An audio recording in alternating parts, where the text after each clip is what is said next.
Over the past couple of days, the Dallas Mavericks, and specifically Luka Doncic, have been under fire from all angles. From fans, the media, and even former players. And look, for good reason. This team had tons of talent and they failed to make the play-in tournament.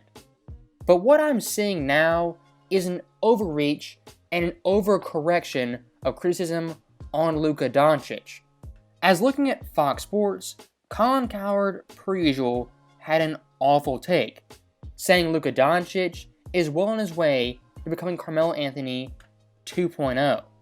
I don't know if that's an insult being compared to a player who's top 75 all time, but Cowherd's argument isn't exactly the greatest or most coherent.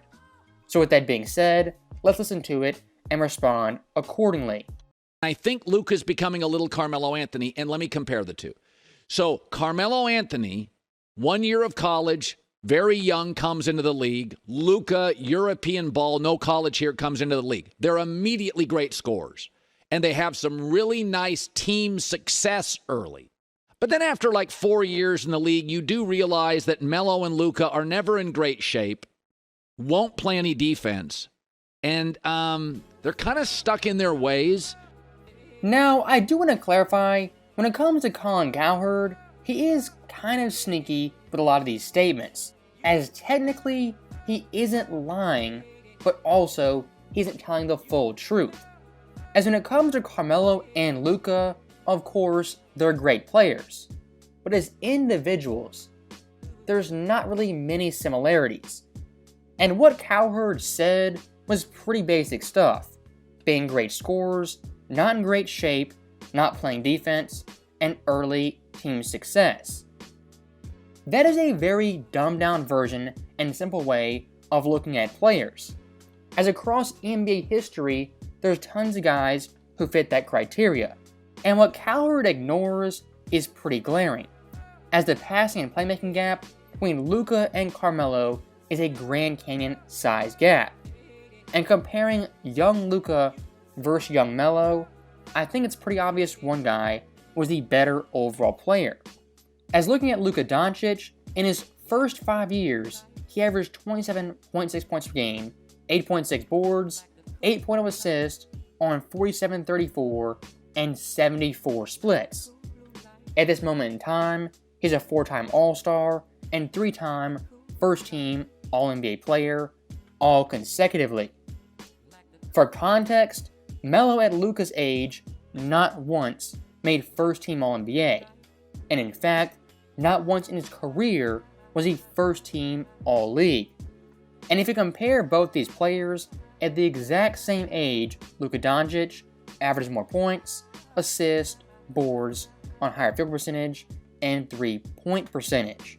And when it comes to team success, Dallas only last year was in the Western Conference Finals, a fact Colin Cowherd is simply ignoring, as Carmelo, in his first 5 years, not once won a single playoff series. And looking at Luka last year, his Mavericks team beating the Suns, who won 64 games and coming back from a 3-2 deficit, I would personally argue is a bigger playoff achievement than anything Melo has done in his entire career. I don't want to downplay Carmelo Anthony, as he is highly underrated and undervalued, but him compared to Luka, the trajectory at the same age is a little bit different, as Luka right now is on pace to be a top 10 player performer in NBA history, averaging 32.5 points, second all-time, 9.3 boards, 7.9 assists on 47-37 and 70 splits. In this 5-year time period, he's already had iconic moments. As in his first ever series, he had a buzzer beater where he scored 40 points versus the Clippers. The next year in a Game 7, which he did lose, he scored 46 points. And just last year, in one half in a Game 7, nearly outscored an entire Suns team. I know looking at stats from different eras and comparing them can be very, very tough. But looking at Luka in his first 5 years when it comes to playoffs, he is first in playoff points per game, 7th in assists, and 15th in rebounds, compared to Carmelo, who in his first 5 years ranked 18th in scoring, 95th in assists, and 32nd in rebounds. Once again, I am not hating on Melo, as at this point, all-time ranking-wise, he's ahead of Luka Doncic. But comparing both the players in their first 5 years, I think Luka clearly had the better 5-year stretch with a higher ceiling. And I do want to give some perspective when it comes to NBA legends. Unless you're Tim Duncan, Magic, Bill Russell, most guys aren't coming to a team that is ready-made to win a championship. As even the best players, it took time to build teams around them or find teams they could win titles with. As LeBron James won his first title at 27, Jordan also at 27, Wilt at 30, Hakeem at 31, and even Steph Curry at age 26.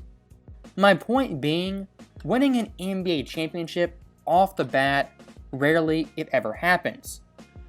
Both get very prickly, Carmelo and Luka, when you suggest they should evolve their games a little, but Luka does that high screen, ball-centric, it's my ball, you can watch me play offense. He's not changing.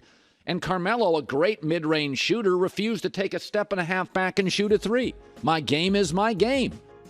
So I'll give Colin credit.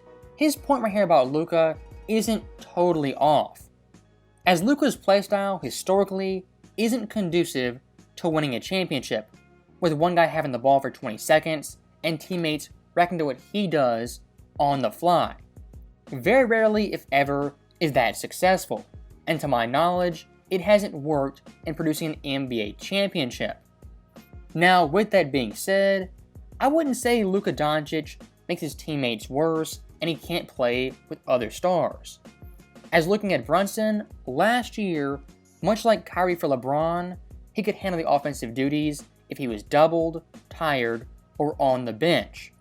And ironically enough, Luka now has Kyrie Irving, but it hasn't translated to team success. When it comes to Luka Doncic making teammates better or even worse, the jury is still out and it's still a little too early.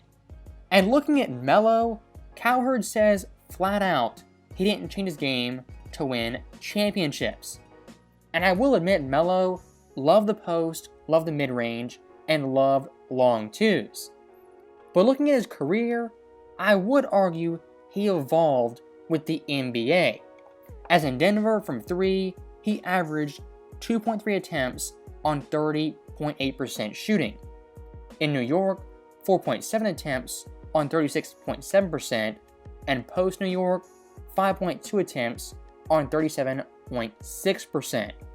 We've seen great players like Carmelo evolve their game as they get older or change teams. And when it comes to Luka, when he plays overseas, his playstyle is very much different.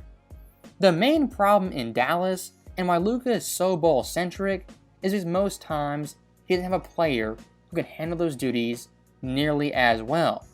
And only being 24 years old, there is still lots of time to change his game, tweak it, in order to reach the pinnacle and win a championship.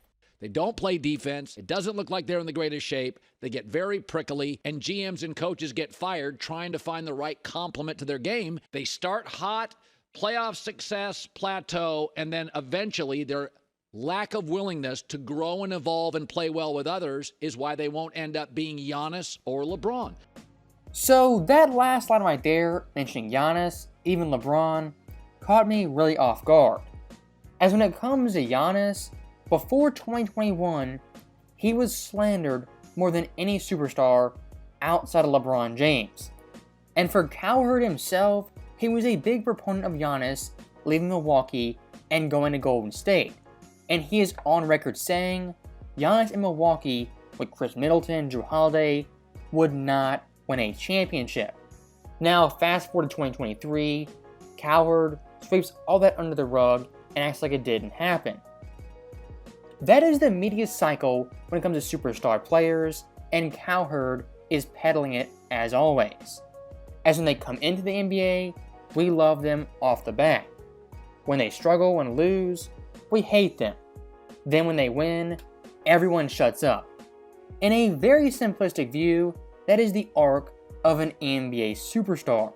And for Luka, he's entering the phase where he's going to get tons of hate, as well as slander, until he wins a championship. LeBron, Melo had a couple of big wins over LeBron. Melo was the more refined offensive player. He'd been at Syracuse. He won a natty. The longer they played, the wider the gap got.